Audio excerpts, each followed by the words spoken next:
Hi, everybody, and welcome to this week's Writers Chat. We're so glad to see everybody gathered here live, or if you're watching the replay, that you're taking the time to feed your writer's soul and somehow grow and learn and new things. So this is the place where we like to gather as writers, talk about all things writers, for writers, and by writers. And I'm joined by all my co-hosts this morning. So it's so good to see everybody's smiling faces. And I'm going to turn it over to Jeanie to introduce this terrible guest that they're having today on that. So we'll turn it over to Jeanie to get us started. Here we go. So I'm also going to introduce Brandy Bro and Melissa Stroh, who are with us also, along with Jean Wise. So if you've been around Writers Chat for any length of time, you know that Jeanie and I first met at Florida Christian Writers Conference in the year 2007.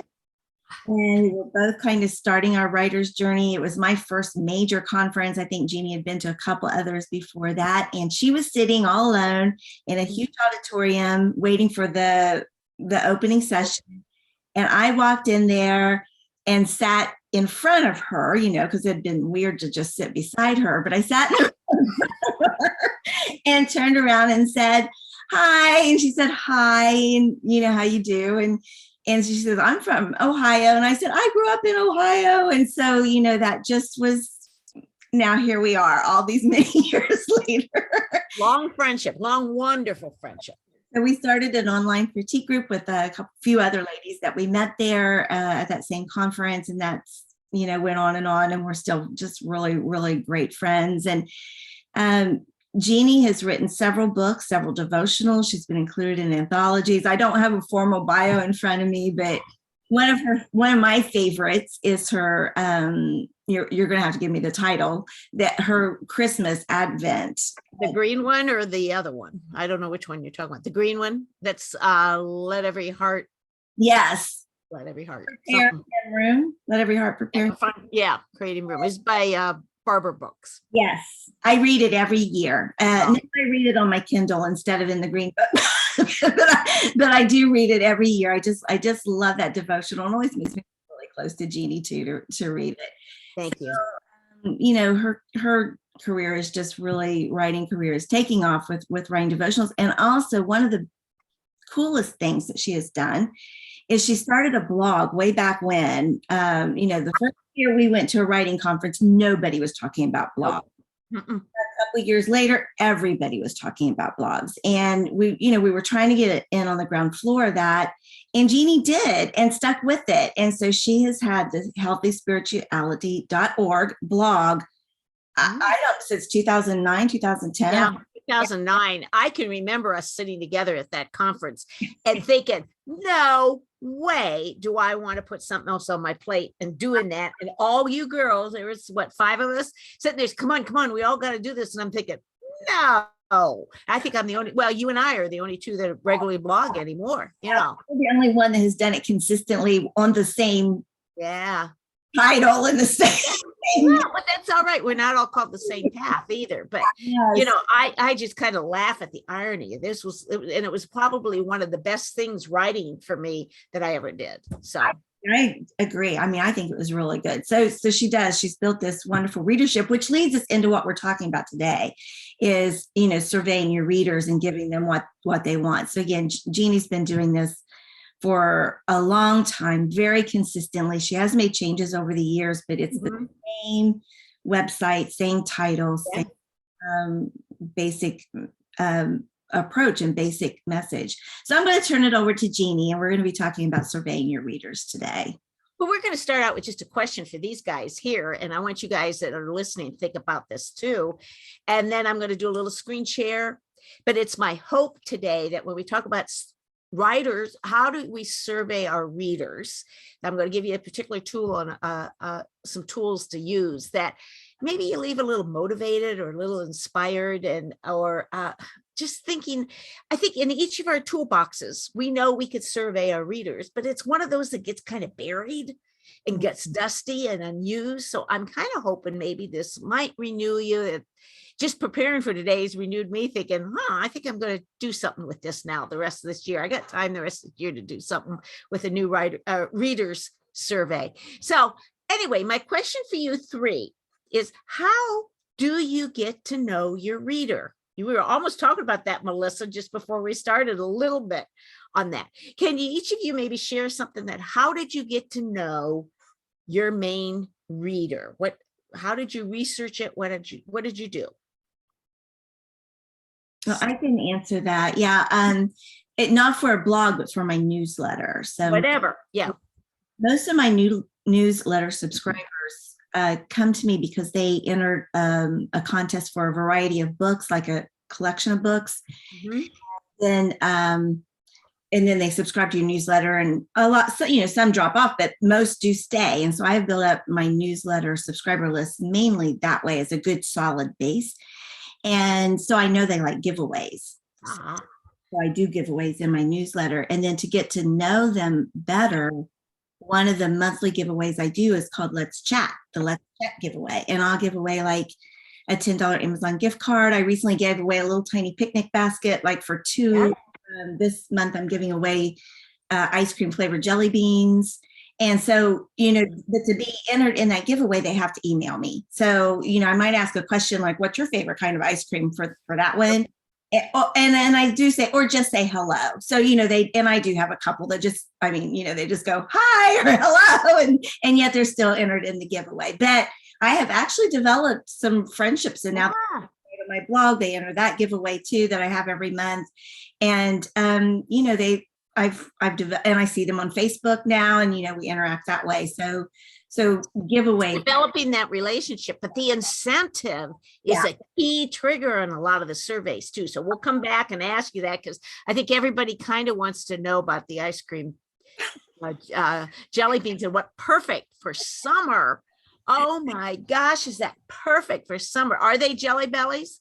They're Jelly Bellies. I think they're ice cream flavors, because I know they said something about ice cream on them. Now I'm going to have to go look at here. I love it. Associating them with, I'll send you the link. I've got it. So, but it's asking the questions, incentivize it a little bit to get people to do it, and then learning and starting the relationship. Melissa or Brandy, do you have anything to add to that, or an idea? Well, I've been doing the blogging for quite some time, although not consistently like I should.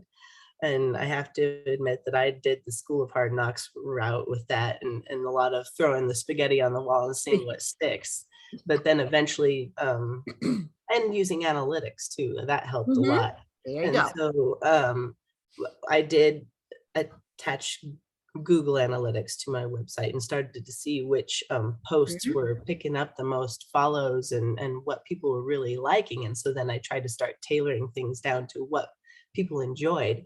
And I would pose questions every now and again to my newsletter, or, spy on people and ask little subtle questions that would get them to, give me insight into what they liked or didn't like.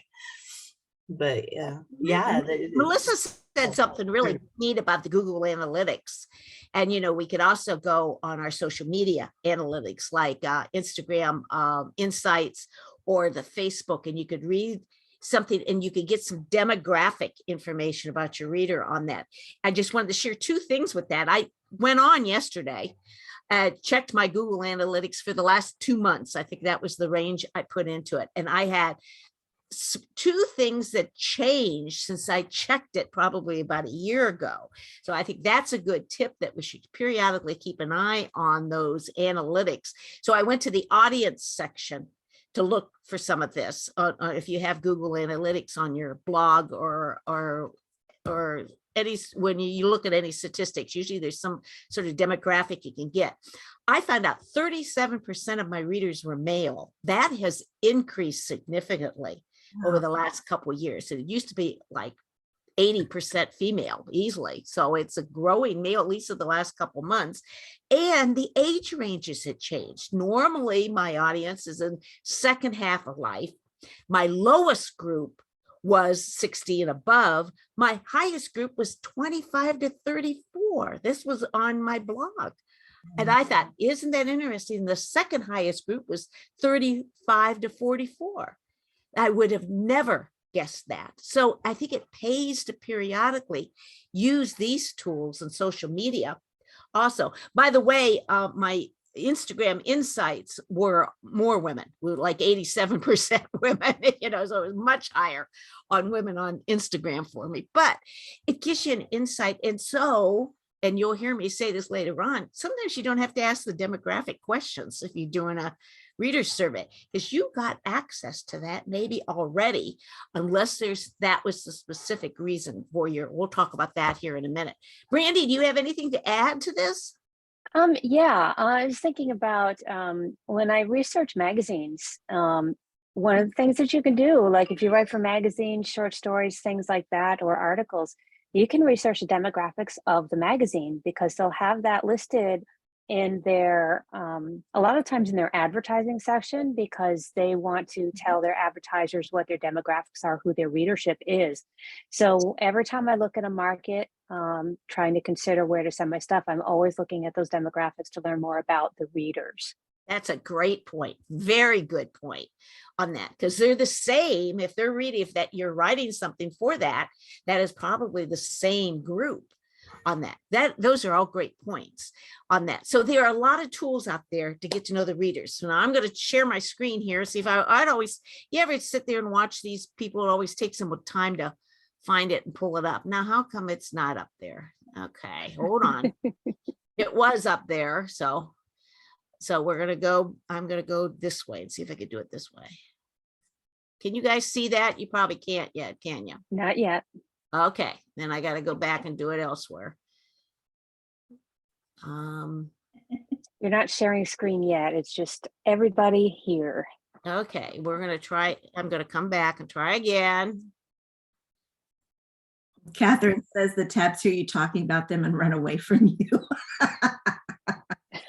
I believe that, because sometimes it's like, where did it go? I know it was just there.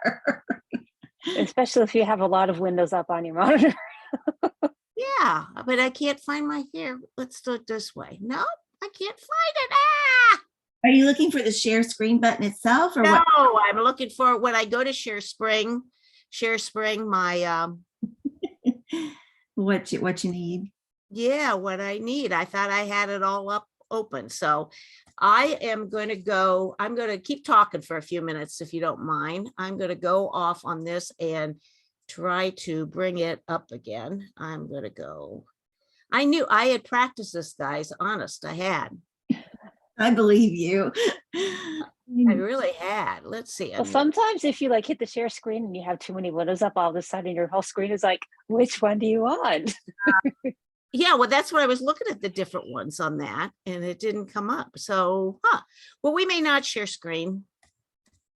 I can't get this to share. I don't know why. I'm gonna go. Oh, well. You guys just trust me. I had this wonderful PowerPoint. Well, I'm just going to follow along with my notes and not waste everybody's time. Oh, come on. I got to find you guys back here again. Here we go. Okay, this is what we're going to do. I'm going to tell you basically, this is going to be really simple. First, what is a reader survey? Duh. You guys can come up with some of your own definitions, but it is just a market research tool that asks very specific questions related to your writer's work, like a publication or a blog or a way you could communicate. You could do a reader survey just for your email list, your newsletter list, for example. It finds their interests, could rate their engagement, maybe their satisfaction. For example, Johnny, who sends out a newsletter, could do a reader survey. How often do you want to receive my newsletter? Because people don't want a bunch of stuff in their inbox anymore. I shifted my blog a couple years ago from 3 times a week to now once a week, which is great, gives me a lot more time. And they were a lot more satisfied with it, only getting something once a week from me than 3 times a week. And I tell you, some of them that produce stuff daily, I don't read them after a while. I don't want to read something daily on that. So anyway, that you could find out different things. You heard three different great ways to find out about your audience. You could do focus groups. You could do interviews. I know several authors who will once a month call up a reader. Can you imagine your phone ringing and it being Brene Brown or somebody calling and asking you, I want to ask you a few questions as a reader? I'd be blown away, but that's really time consuming. It really is time consuming. And I think, I don't know, I'd be kind of, how'd she get my number? Type thing. Yeah. Yeah. But anyway, so that's what I like, the cost effectiveness, the convenience of creating a questionnaire, a short survey. And you heard it, that you could find out a lot of different things about your readers in a lot of different ways, but a couple things to think about before you start is, what do you want to learn? Because they should be pretty much singular focused on that. Maybe you want to, who are you going to survey? You're going to just do Johnny's newsletters? Or does, like Melissa, want to do audio at college? You were talking about colleges, Melissa. Maybe create a survey just for those readers at those colleges local, then maybe they would let, so who do you want to survey? What do you want to learn? You might want to simply learn, is it easy to navigate my website? If you hold a business, how satisfied are you with our customer service on that? You might want to ask them about upcoming content. I'm going to give you some specific examples of this in just a little bit. You can ask demographic info too, and that's always good especially if you don't have a lot of resources on that. But you could ask information, where they live, what countries they're from. Again, you could find a lot of that in Google Analytics if you're connected with that. But you could get feedback from your topics. Do you want more romance, Johnny? Are they kissing enough in your books, or do they need to kiss a little bit more? I know you got to tune that to your publisher too, but you can almost have fun with that. Do you like ice cream flavored jelly beans, or would you prefer black jelly beans at Christmas? I don't know, something odd like that. But anyway, you can ask yourself those different kind of questions. Market research on that. You could find their interests on that. And I'm going to, again, share some examples on that. You could ask them, what kind of content do they want to see more of? What kind of issues are they having? What is their biggest issue that they're having right now? You could ask them for suggestions. And again, that it always is little, not dangerous, but risky. Ask them, what would you change about my blog, or what would you change about my topic, or what would you but it sometimes it's going to be a great resource for new ideas. But one of the things I really want to share that you don't see in any of these articles about why you should do reader survey. I just did a lot of reading last week on this and never saw it in any place, but this is what was true for me, is that when I went to writers' conferences, and I would say to an editor or a publisher, well, when I conducted my reader survey, I discovered this about my reader, or I discovered this was a pain point of my reader that they were looking for. It always impressed them. You really came across as somebody who had done their homework.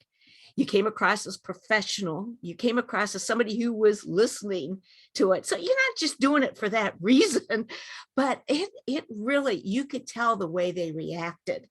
And you don't see that honesty on some of the articles, but it does. It gives you a leg up professionally to have this information in a number of different ways on that.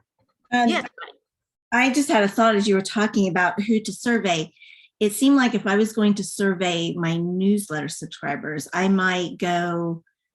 could send that survey only to the ones maybe who Correct. All the time. And so I would not be sending it to the whole group, because you would want to know the people who actually read your newsletter. That's what you want that feedback from. Now, are you able to do that?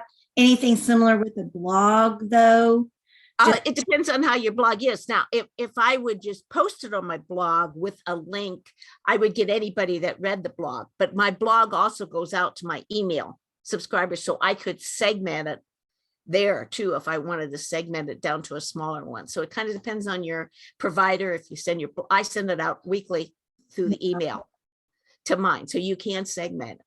You could put, and that was one of my next things. So Johnny, you led right into this. You could, when you think about posting this, you could post it within a blog post. You could send it out to an email. You could post it on your social media. Hey, I'm taking a survey. I want to ask you these 3 questions. Click here, and then you click here and you'll be in a drawing for something, we'll talk about Incentify to get them to do that, so you could do that, but you need to think about who exactly do you want to survey? Do I want just my blog readers to do that? Then I probably wouldn't put it on social media. The second one, I'm going to share some of the things that I did in the 2 surveys I did the last couple of years, is that the last one I did share on social media, and my responses really went up, because those people are readers also, but they gave me a pulse about what was going on with some of their concerns and became a resource for some new information too. So I think that's good. Do you want to survey other writers? Think about even segmenting it. You might want to, Melissa, ask other writers, what was some of the best tips for a rapid launch? You were talking about that before we started recording, about looking for information. You could probably put a survey together and send that out to some of your fellow writers and ask them, what's your biggest tip on that? So think about who and what and all that. And then you got to think about structuring it. And this is real simple. There's a 3-part structure to every story. There's a 3-part structure to just your basic survey. You've got your intro, and it's usually brief, 2-3 lines. This is a survey to find out such and such. I appreciated it. And if you fill this out, be sure and put your email at the end, and you'll be in the drawing for a such and such. It's very simple. The body of it is your questions, and we'll talk about amounts of questions and sample questions on that. And then the last one is some sort of confusion. It's conclusion. Yeah, conclusion. It's like a big thank you for completing that. And then again, this is how to get this. So it's a real simple structure. Don't sit there and spend time figuring that out. Just do that. Melissa, before we got started, said she was curious about what kind of platforms to use. This is one time I wish I had my screen share, because I got a bunch of different platforms. So I'll name a couple of them for you. Some people develop their readers survey just on using Google Forms. Others use SurveyMonkey. I use SurveyMonkey quite a bit. Some use Typeforms. There's a Survey Planet on that.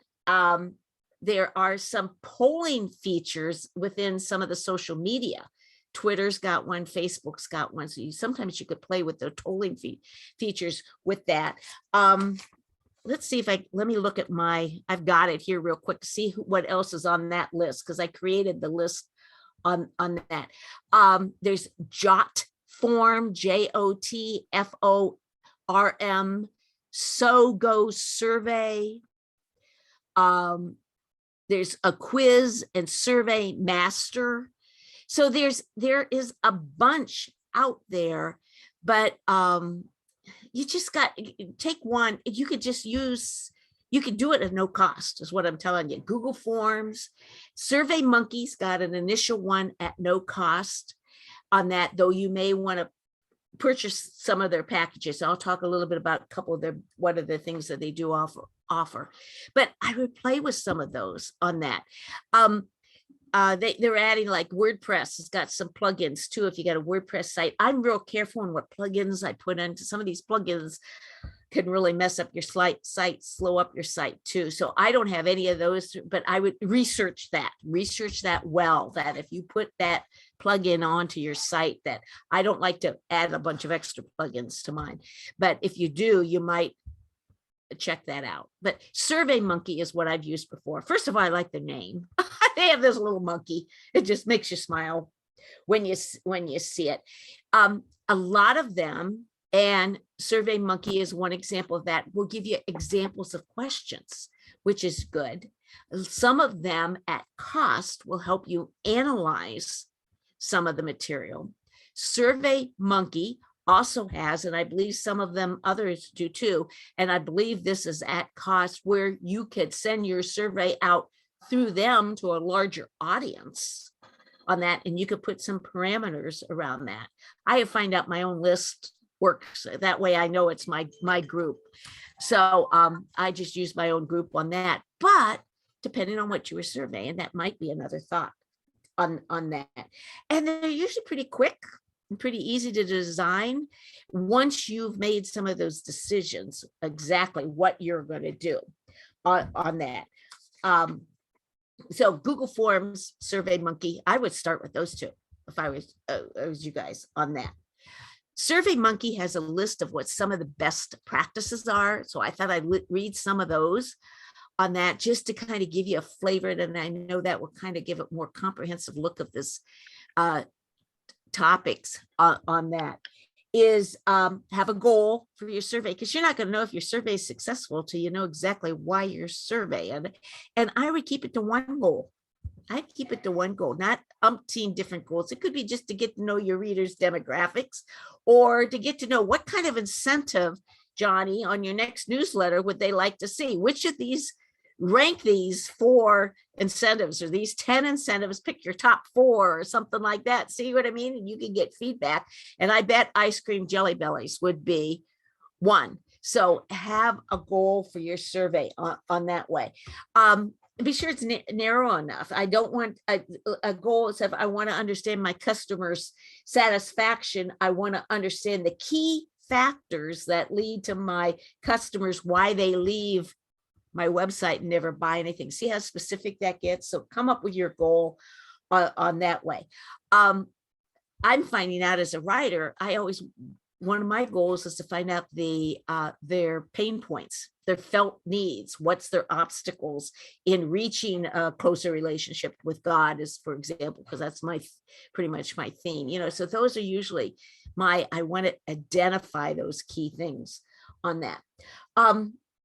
This is Survey Monkey's suggestion, and they've got a point on this, that when you set up your survey, keep the demographic questions to the end of the survey, not at the beginning, because they say imagining creating a survey is like having a conversation with one another on that. And you wouldn't normally say, Brandy, how old are you anyway?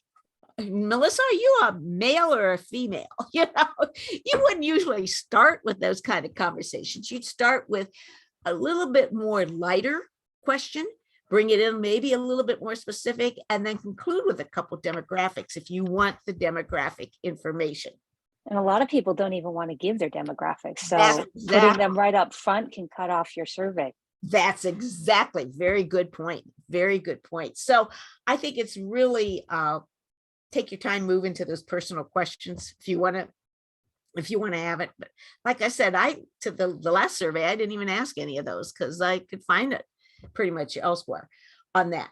The key thing is don't keep your survey too long. Now, I don't know about the rest of you guys. That Survey Monkey says 5 to 10 questions at the most. I think the shorter, the better. The shorter, the better. When I I'll get like a newsletter or an email that will say, answer our 3-question survey, and you might win a door prize. I will almost always click that. Only 3 questions. I will take the time to help them out with 3 questions. I hate a survey that I get into it and it's another question to another question. It'll take 20 minutes to fill this out. I don't want to spend 20 minutes. Then you feel like you're answering the U.S. Census Bureau. I agree. So keep them short. And I would tell them right up front on your email, it says, I got a short 4-question survey where you take the time to fill it out. That they kind of know what they're asking, what they're getting in. Now, Survey Monkey will say 5 to 10. I think I did about 8 questions the last time. So I asked a little bit longer one. I'll share some of that with you a little bit, but you'll get more response. You will get a higher return rate and higher completion rate the shorter it is. Sometimes I've gotten emails where it says, just answer this one question. And I never answer those. I don't know why it is that I think they're just asking me one thing. Oh, they're asking. Kind of sounds gimmicky. It does. It does. That's what the word is. That's exactly what the word is. But when I explain it a little bit, trying to learn to grow as a writer, or I really want to help people, would you take this 4 question survey? I get a pretty good response rate. We'll talk about response rate here in a minute too on that. Focus on multiple choice questions or check boxes. People like that, especially at the first part of the survey. People will go in, check, pick these five, and we'll give some examples of that here in a minute too. Check. You can go through them, then ask maybe an open-ended question, or ask the question, why did you choose that one? Don't ask that for everyone, but a lot of times you stop, why did I choose that one? And they'll type something in, on that, but that sometimes will give you the insight. Why did you choose the way you choose to answer those last couple questions on that? So you can use open-ended questions, and when I share my survey here, I will, you'll hear some of those. A lot of them, my last one was open-ended questions on that, but I don't do a lot of them. If you have your whole survey all open-ended questions, people glaze over and quit. They'll quit. Johnny, you're shaking your head yes on that one. You've seen that? Well, yeah, I mean, when you think like even just the stores that send out surveys after you buy something, and sometimes it's like, I'll fill them out, but then it's just like you said, they go on and on and on. And it's like, well, any more comments, or well, like you said, just anything else that you want to say? But it's like they ask that like 3 or 4 times. It's like, Yeah. I've already told you, I've already said it. I don't need to repeat it again. And it seems like they go too far sometimes. Right. So see, you guys are more experts on doing a survey than what you realize, because you've participated with them. Think what you liked and what you didn't like on that. Incentives. Johnny, stay on real quick. We were talking about incentives. This would be a neat, when we bring everybody back on to have a discussion. What would you like to see as a reader yourself as an incentive? We could share some ideas. Johnny, I love the idea. You've given books out. Talk about your baskets. What did you give away in your baskets? Well, it was a little picnic basket that I got off of Amazon. So that's one thing too. I try to keep it between, sometimes I'll go up to $20, but I try to stay lower than that. So I'll find something on Amazon, and that way I ship it from Amazon. So I don't even have to get it and ship it. The only time I've got burned on that was when a price went up, like significant. But I also, and the person wanted that, because what I will do is I'll have, okay, this is the gift, like with the jelly beans, whoever wins the jelly beans, and I think they're about $10, I don't know. I will say, do you want the jelly beans, or do you want a $10 Amazon gift card? And then, so I always offer a gift card option in case they really don't want whatever the item was. And and it's worked, except for that one time when the gift went up in price. Okay. but then it does, it ships right from right to there. I sometimes try to keep it like, it's summer, we're going into summer. One I have is like, for July, it would be great to give away, a red, white, and blue stuff, but they're not going to get it till August. So, That's true. think ahead that way too. So Right. I kind You of could couldn't you follow themes of whatever you're writing too? Melissa could give away a castle, and is it Ireland or Maybe a castle puzzle. yeah. Oh, there you go. yeah. I love that. So that's a great idea. Yeah. Yeah. Brandy or Melissa, do you have any ideas for incentives right off? They're thinking. I can tell you another one I did that was really cool while they're thinking. I forget it's been a couple of years ago I did this, but it was something about I don't know whether it was like a National Friends Month, or if it was I just did it without it being associated to a holiday. It may have been Thanksgiving, like, the friend you're thankful for. And I sent 2 $5 Starbucks gift cards. And it was like, so my question was, if you could if you won this, who would you take with you to Starbucks, and who would That. you with? And I got a lot of answers on that one. But yeah, instead of like one $10 card, and that way, if it was a friend from far away, they could send that card to somebody. Ah, I love that. Yeah, that was a cool one. I should do that one again, actually. Yeah. Yeah, see, this will get you started. That was part of my, like I said, this is a topic we have this is a tool we know something about. It's to hopefully motivate us to do that. I don't know, before we leave incentives, Brandy or Melissa, do you have anything to add? I'm afraid that I do not have the spiritual gifting of gift giving. And so it's very hard for me to come up with incentive ideas and what people like. Because I'm like, what do you give people? We'll help Melissa with that. We'll come up with some ideas at the end. Brandy, do you got anything to add? And then that'll be a good question at the end. We'll ask everybody else's. Yeah, I read Catherine's comment in the chat. She's like, you could name a star after them or a character. There's a lot of people. Why not? You send out a little gift certificate, this particular star. I love it. Especially if you were writing, the book was named something about see the heavens or the stars, or you can even relate it to your theme or your topic or something, Yeah, it's be kind of great. like, buy an elephant in Africa. There we go. Well, and I agree. Johnny made the comment about gift cards. That's so easy. Then you don't have the shipping per se. If it's like an Amazon gift card, you can just send it all electronically and all that. So that's something to think about, the shipping on that too. So anyway, think about the incentive afterwards on that. You could simply do let's say you had a lead magnet or a download that you created. Of course, I write spiritual topics, so maybe I will create a special thing on a prayer, and everybody who answered the survey will get a link to get that too. So you could, not just a winner, you could do something along that way. But spend a little bit of time. You might spend more time on figuring out the incentive than you're creating the survey. But let's talk about survey questions a little bit. You guys can impress your friends by saying, my survey was created using the Likert scale.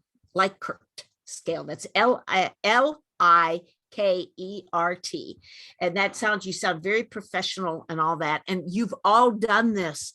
This is like the 5-point thing where I am, I'll read it here. I am very satisfied, somewhat satisfied, neither satisfied or dissatisfied, somewhat dissatisfied, very dissatisfied. You put them on a continuum.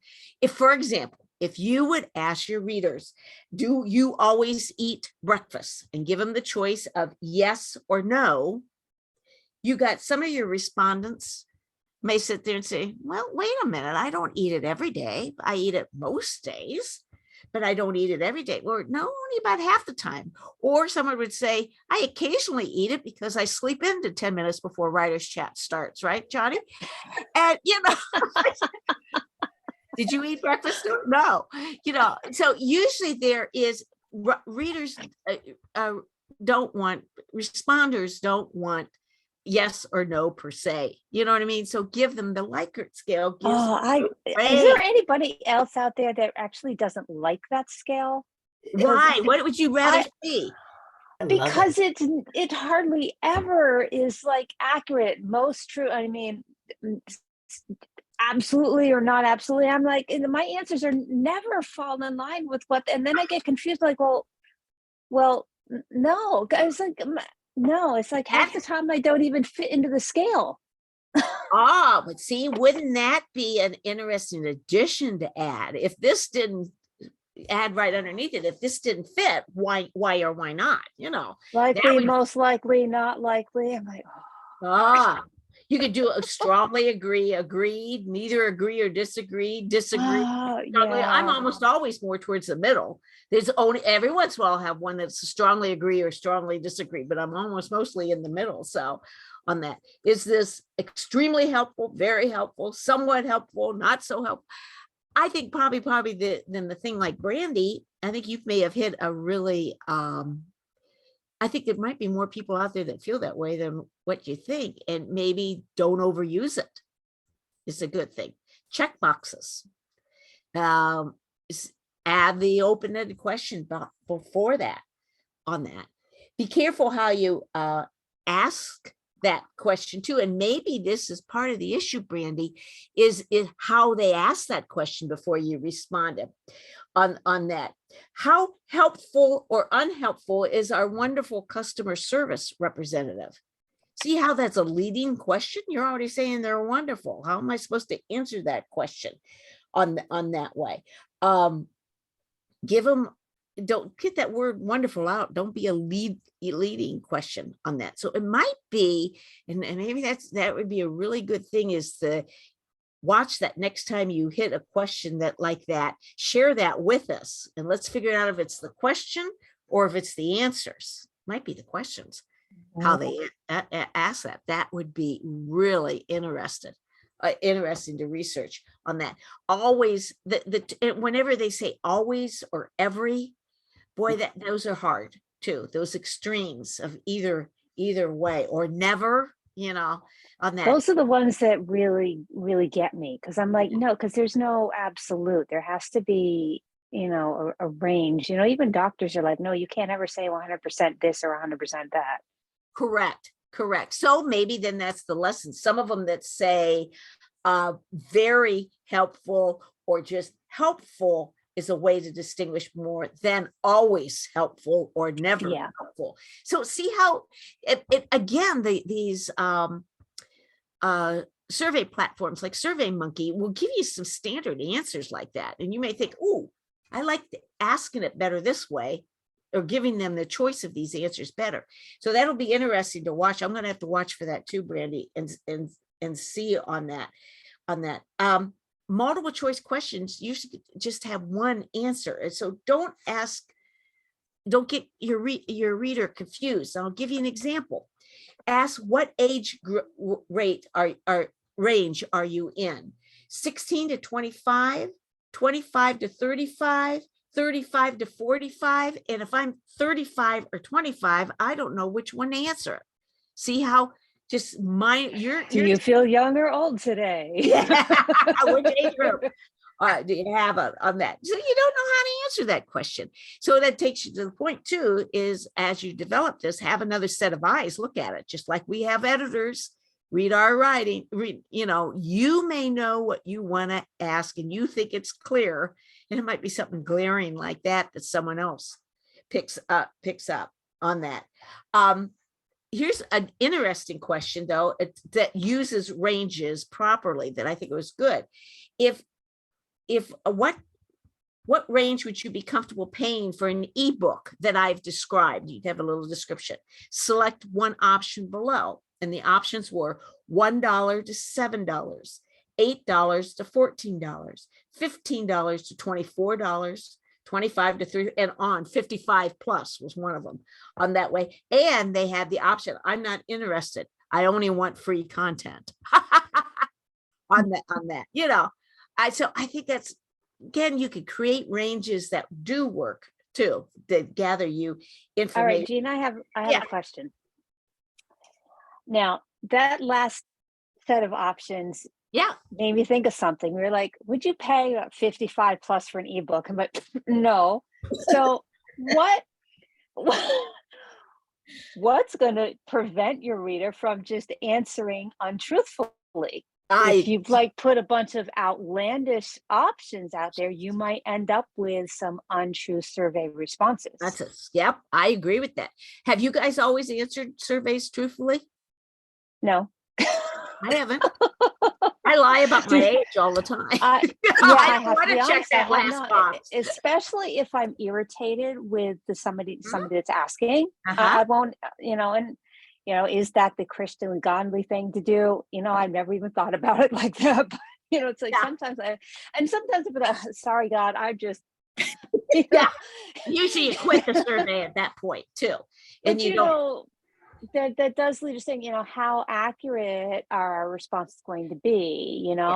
How much Now, weight, how much stock can we put in the responses that we well, I'm get? going to read you some examples of what my last survey was, and I think it will give you a flavor. That's what you got to think. It's not going to be a flavor. It's not going to be hard. Boy, I can ask $55 for this ebook. I would really, but it's going to be It'd be funny if you got a ton of responses. Yes. Yes. You're like, you're going to get, no. if you got a fair amount of responses, you're going to get a lower amount. People are going to say 1 to 7 or 8 to 14. They might say 15 to 24, but you're not going to get. I doubt that. I think those ranges are too long. When you said 1 to 7, I was like, what? It's like That's a huge range. Yes. range for an I would have been like 1 to 3 or 3 to 3. right. But it's a good conversation to have. That's why it would be almost fun to have us develop survey if some people had a question like that and bring it back and get all our responses on that, because look how you guys responded to that question, so it would be fun to collect those responses on that. I'm seeing the time here, so there's a couple survey questions I want to preview your survey before you send it out. And again, that's getting another look, an eye on it. Share it with a couple other people. Is it clear? And I want to share a couple things from my survey. Let's see, I had a couple other survey questions. This was a blog one. How long have you been reading my blog? And they did it just in months. So, mine, I couldn't do that just in months, because I've got some readers that have been with me like Jeanie from the very beginning, but if I'd want to ask that question, what topics interest you the most? And they have a list of check boxes on that, depending on what they wrote about their box on that. How often do you read blogs? Daily, 2 to 3 times a week, weekly, 2 to 3 times a month, monthly, or occasionally? There's your Likert scale, Brandy. What day of the week are you most likely to read my blog? There you go on that. What topics, and we already did, what topics interest you the most? I want to share just a couple of the questions I asked on my 2 surveys. And I know one thing I forgot to add is, how many good responses to get. They say it depends on how many you send out.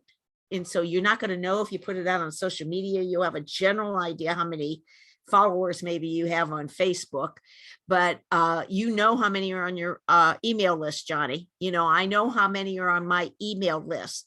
I have rarely gone over 10%. One time I only went 3%. I think, but I got info, and I'll share you with kind of some of the info I got. So it ended up valuable to me on that. They say you need somewhere to 20, 30, maybe even 50% response to be a really accurate, but we're not PhDs working on stuff here. We just want some feedback on whatever our survey is looking for on that. Here are some of the questions I've asked. What blog topics do you like the most that I regularly feature? And I listed some of those there. That gave me responses on what I was using right now. What is your biggest challenge in your faith walk? And I had people answer specific questions. I use that variation of that question a lot. 2 things, it gives you what has been their obstacles, but it also gives you their language. It gives you their language, how they're saying it, that I can use that language in my blog post to help connect with them. See, it hits their pain point by using their own language on that. Let's see. I've been thinking about adding online courses. Any of these before, which ones would you be most interested in? You could choose more than one. So I could rank them, which ones I got the highest percentage at, and that helped me guide some answers into what I developed then as an online class. It ended up prayer. So I ended up doing an online course and sold it, I think, for $7 or something. On a prayer online course on how to strengthen your prayer life or something like that. And my readers like that. The last survey I did is what helps you most to connect or hear God. I got over 50 different answers on that. That's blog posts. That's that helped me here. I asked, who are your favorite authors?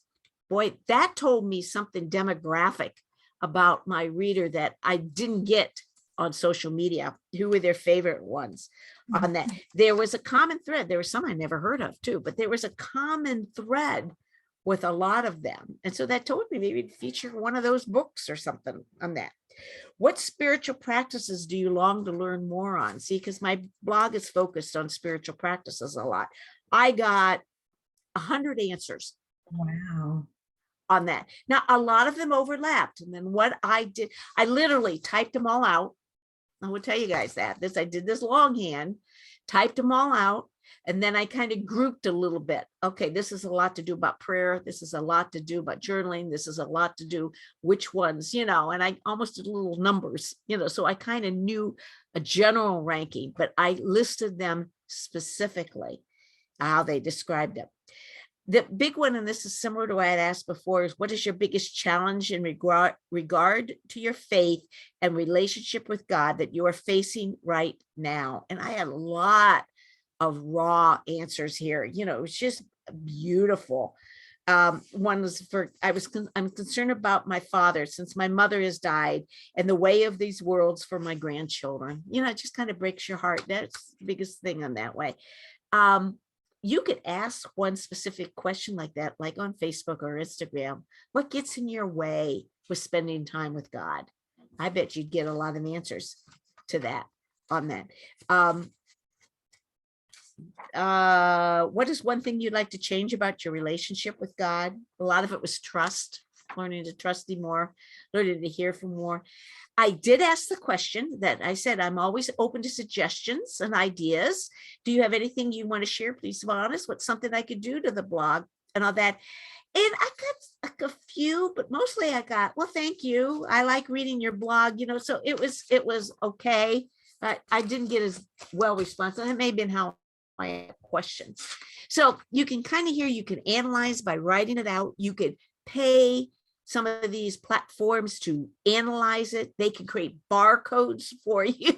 They can create all sorts of graphics for you. I just did, again, I am not the professional on this. I'm not working on my PhD. I didn't have to do highfalutin analysis of it. I just listened to my reader and listened to the words that they used and how they answered the question.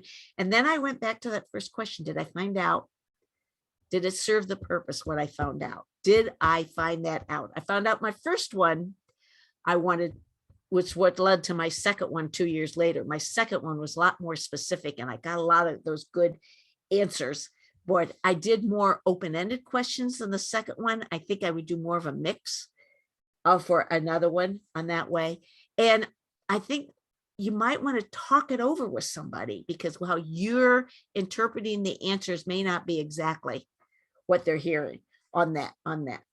So what do you guys think? What do you guys think? If you thought of any other questions or what you would do different, or are you ready to do a survey? What do you think, Johnny, Brandy, Melissa? There's a lot of great information. I will tell you, I didn't even know there was that much to do. But it could take, you could do it. Well, you could create it in a day or two and then get it. And give a specific time. I'm surveying the month of July. Wow. So that was something I forgot to add.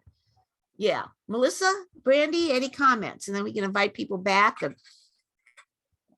My head is churning. I mean, lots of ideas kind of just going. It was really good. Giving lots of things to think about, kind of changed my perspective on surveys a little. Good. Well, it's a tool in our toolbox. And I think, like I said, I think it's dusty that we don't use. And I think I'd like to try some Facebook polls, to be all honest, with my group and make it not so they would analyze that right away, on that as people would it. But I'd maybe put an incentive with it, I don't know. I'm going to think about that one. A lot of these tools could be used for gathering information for articles as well. That's true.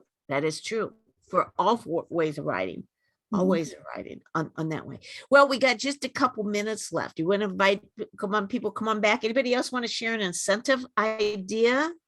And then Melissa, we got to announce about next week because we got something going on next week. Actually, we have nothing going on next week. Yeah. We have nothing going on because we have something going on and we're just going to take a break. We've kind of changed things a little bit. So next week we will not have writers chat because it's the day after the 4th of July. And on July 12th, Bethany Jett will be with us and she's going to be talking about how to create video content. So, Great.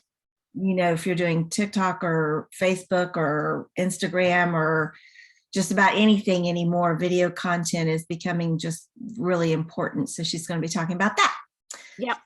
Yep. And Catherine put a Maybe comment she'll in. talk about what kind of camera she uses. I've been having camera issues. There you go. Ask her that. That's a good question and good thing to talk Okay. Equipment. We need to know about equipment. Yeah. Catherine put in the chat, and I see she's back on here, that sometimes it's not necessarily about the specific feedback, but it's about stirring the engagement too. And that is a very good point. Very good point on that. It's listening to your reader, you know, becomes a conversation. Johnny, you got to be really building a neat relationship because people, like you said, your readers like those gifts. I think it's very creative. Yeah, it's really worked out for me, and it's been nice to, you know, I know that the day after I send out a newsletter, I'm going to be responding to a lot of emails, and that's fun, and it's interesting to see what questions, and you don't know whether it's the question I've asked or the incentive, the gift, you know, because sometimes there's not that many. It's like, well, what didn't they like about that one, you know? And then other things are just really popular. So I don't want to give gift cards all the time, but gift cards are probably about the most popular. Yeah.